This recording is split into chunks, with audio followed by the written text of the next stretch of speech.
Chargesheet में देरी है क्योंकि उत्तर प्रदेश पुलिस द्वारा अभी तक चार्जशीट। मैं आपको ये वादा करता हूं कि ना मैं झुकूंगा, ना मैं बिकूंगा और ना मैं किसी से डरूंगा। बच्चों के हवाले से बहुत बड़ा ऑर्डर करवाया हुआ है और वो ऑर्डर हमने उत्तर प्रदेश सरकार को भिजवा भी दिया है। तू इतनी बड़ी अपने आप को यूट्यूबर बनती है, इतनी बड़ी समझदार बनती है, तेरे को अकल नहीं, छोटी बच्चियों को कैसे रखा जाता। चार्जशीट में देरी है क्योंकि उत्तर प्रदेश पुलिस द्वारा अभी तक चार्जशीट फाइल नहीं की गई है, जिसका कारण ये भी है कि वो इस मामले को में देरी हो रही है और 1 साल से ऊपर हो गया है।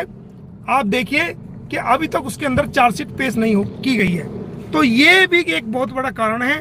अगर चार्जशीट पेश हो जाती है तो जो अन्य धारा उसके अंदर लग के आएंगी तो उन धाराओं में भी हम इनको कहीं ना कहीं मजबूर कर देंगे चार्ज पे कि ये बेल जो है कैंसिल हो, क्योंकि हो सकता है उसके अंदर जो है वो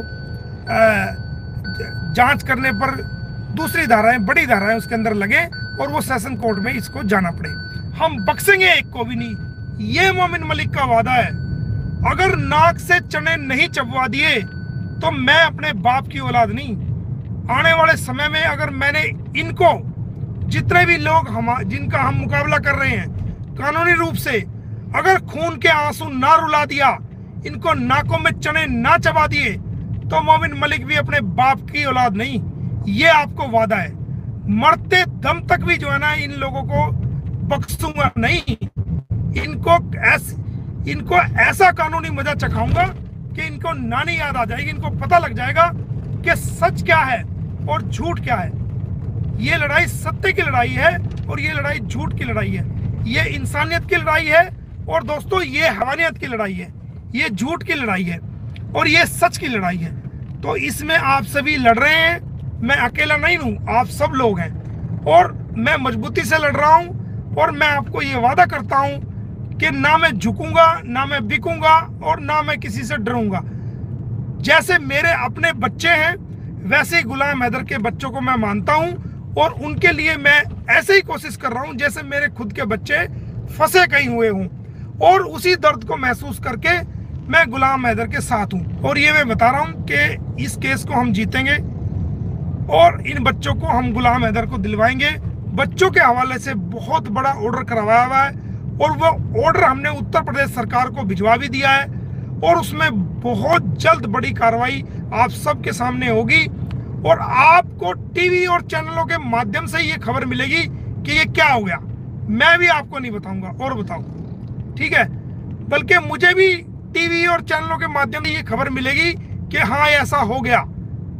ये भी मुझे खुद भी शायद पता ना हो इस बारे में कि हाँ कब ये ऑर्डर जो है वो एग्जीक्यूट हो गए हैं और उन ऑर्डर पे अमल दरामद हो गया है। तो दोस्तों जो कोशिश हम कर सकते थे हम कर रहे हैं, जो कोशिश यूट्यूबर कर सकते थे वो कर रहे हैं, जो कोशिश जितने भी इंसानियत के मानने वाले थे वो कर सकते थे वो कर रहे हैं, जो कोशिश अंसार वर्नी साहब या साहिद भाई हैं या हमारे काका भाई हैं या हमारी आस्था माँ हैं, आस्था बहन जी हैं और हमारे जो दूसरे चैनल्स हैं चाहे हमारे खिलाफ भी हैं, वो मुद्दे को गर्म तो रखे हुए हैं, वो मुद्दे पे चर्चा तो कर रहे हैं। हम सभी लोग हैं उसके अंदर, हारना जीतना बड़ी बात नहीं, लेकिन इंसानियत को ना हमें भूलना चाहिए, ना इंसानियत को हमारे दुश्मनों को भूलना चाहिए जो हमारे कानूनी दुश्मन है।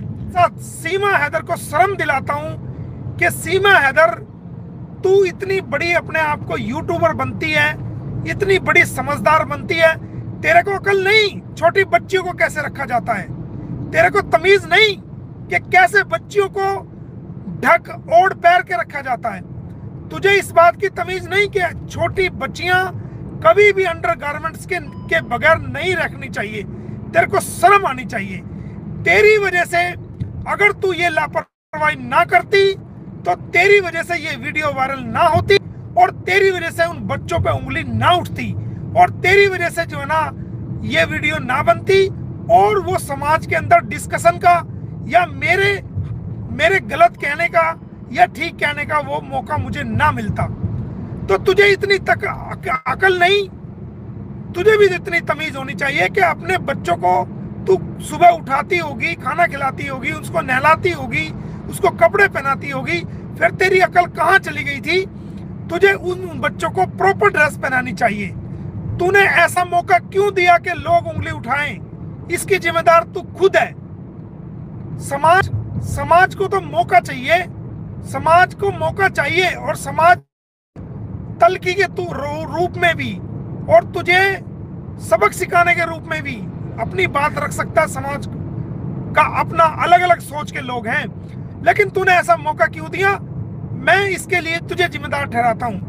अगर तेरे पास किसी चीज की कमी है, तेरे पास पैसे की कमी है, कोई और बात है, तो कोई दिक्कत नहीं, मैं गुलाम हैदर का वकील हूं। अगर तुझे कोई परेशानी है, तुझे पैसे की दिक्कत है, तुझे किसी और चीज की दिक्कत है, तो तू किसी को भी मत कह, तू मेरे को मैसेज कर दे। मैं ना मीडिया में बताऊं, ना मैं गुलाम हैदर को बताऊं, मैं किसी को भी नहीं बताऊंगा। तुझे बच्चों के लिए किसी भी चीज की जरूरत है मेरे को बता, मैं ढेर के ढेर तेरे को भेजने के लिए तैयार हूं। वे बच्चे, वे मासूम बच्चे हैं, और गुलाम हैदर मेरा क्लाइंट है, और वो गुलाम हैदर उनका बायोलॉजिकल फादर है, तो वो बच्चों से मैं भी प्यार करता हूं। ऐसा नहीं है, मैं उन बच्चों के लिए लड़ाई लड़ रहा हूं। मेरे दिल में भी उन बच्चों के लिए हमदर्दी है, मेरे दिल में भी उन बच्चों के लिए फिक्र है, और मैं भी उन बच्चों को अपने बच्चों के समान मानता हूं।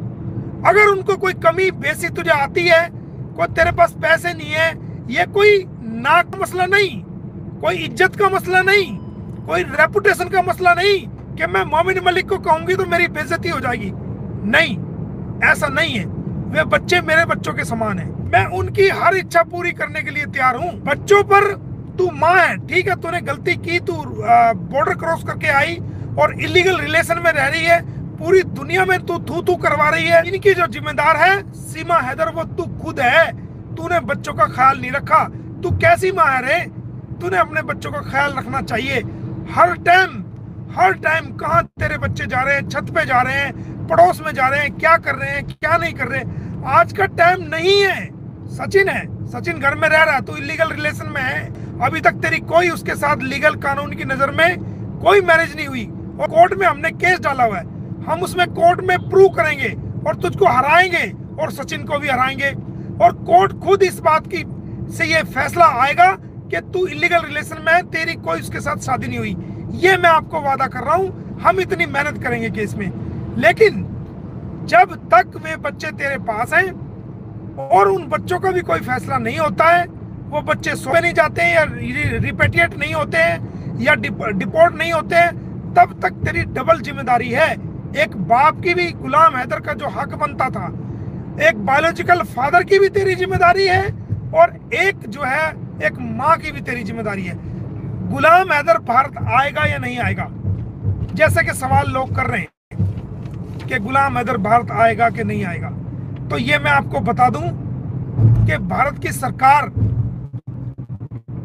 भारत की माननीय श्री नरेंद्र मोदी जी की सरकार, जो कि दुनिया में जिसका डंका बज चुका है भारतीय सरकार का, और आदरणीय नरेंद्र मोदी जी की सरकार का डंका बज चुका है।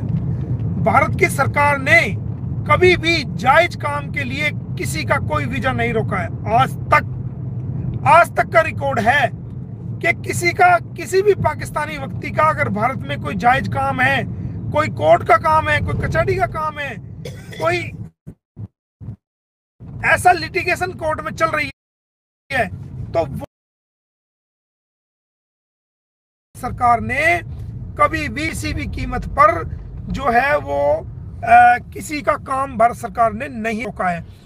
तो मैं उम्मीद करता हूं भारत की सरकार उनको वीजा देगी और वो भारत में आएगा। अगर उसको कोई कठिनाई होती है तो मैं स्वयं पाकिस्तान जाकर के उसको इस्लामाबाद अपने हाई कमीशन से मिलूंगा और उनको वीजा दिला के भारत में लेके आऊंगा।